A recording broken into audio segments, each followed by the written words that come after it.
kainitan, oh. Dami. Sa?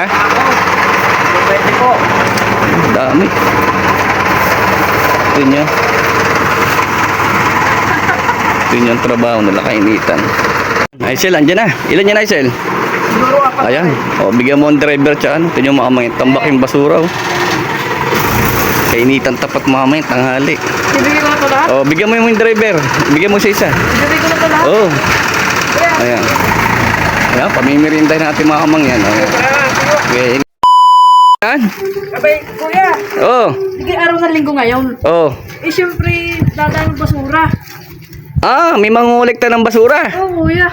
Di pag dumaan ng basura, bibigyan natin merinda. Ah, pamimirindahin natin yung mga magbabasura. Yung mangungulekta ng tracking. Oo, kuya. Yan sinasabi ko sa iyo. Eh, kaya pala naglilinis dito eh. Oo, para malinis ang kapaligiran. Ah, sige, sige. Ano oras ba nadating yan? Siguro mga 10:30, gano'n. 10:30, andito na magbabasura. Oo, kuya. Sige, sige. Ano ating pamimirinda? Soft drinks, pati tinapay. Ah, sige, sige. Abangan natin mga kamang yan. Dito sa area ng Malitam, Batangas. Ayan, may nangungulikta. Yun, very good. Mga kamang yan. Kaya pala mga tao din abala. Nilalabas sa mga basura dito sa area ng Barangay Malitam. Ayan, may dadati pala magbabasura. Sige mga kamang yan. Ating titingnan at ating pamimirindahin na kaunti ang ating masisipag na mga magbabasura. Kuya! Oy! Ano basura? Nasaan? Ando sa musliman. Oh, sige, sige. Ano merienda? Sige, sige, bibigyan kita. Punta ka na doon sa tindahan. Susunod na. Yan, andyan na daw mga kamay na magbabasura. Kaya, ang ganyan mga kamay ang trabaho nila. Basura dito sa aming area sa may musliman. Basura ho lagi ang kanilang pinokolekta. Sa init mga kamay ng panahon. Ito niya mga kamay yan. Ating aabutan ng pamerienda.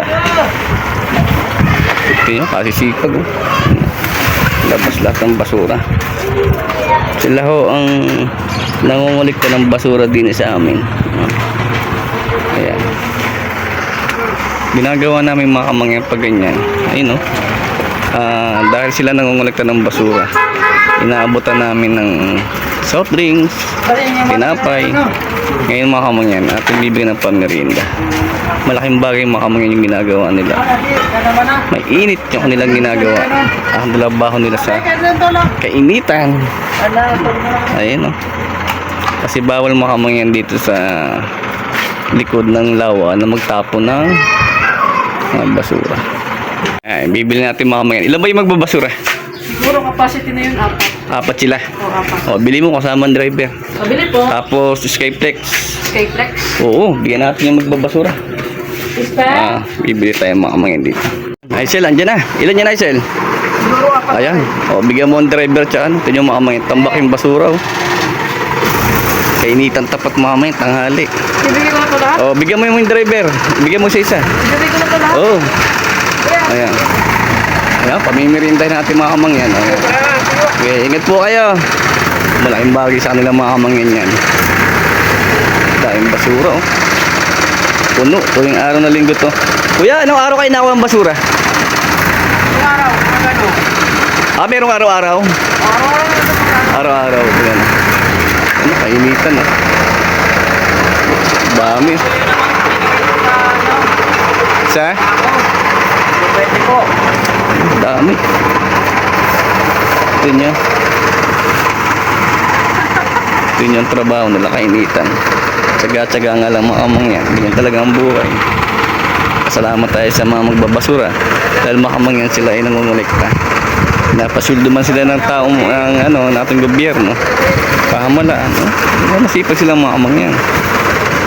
Yung mga basura. Halo-halo na yung mga kamang yan. Yung basura natin na itatapon na yan. Nakasako lang. Oh. Dami. Alas 12 pasado mga kamang yan. Oh. Dami. Ayos. Ayos. Ayun. Init. Ano padalo. Yung mga mangin. Yan talaga ang buhay. Dito sa Batangas, hindi ko ano matrabaho. Basta tiyaga. Ayun. Sipag nila. Ang init. malinis ang barangay Malitamo. Ganyan ho, mangulikta ang ating mga masisipag na magbabasura dito sa Batangas, no? Dami. Paikot yung mamamayan sila, Wawa. Dito Malitamo yun, no?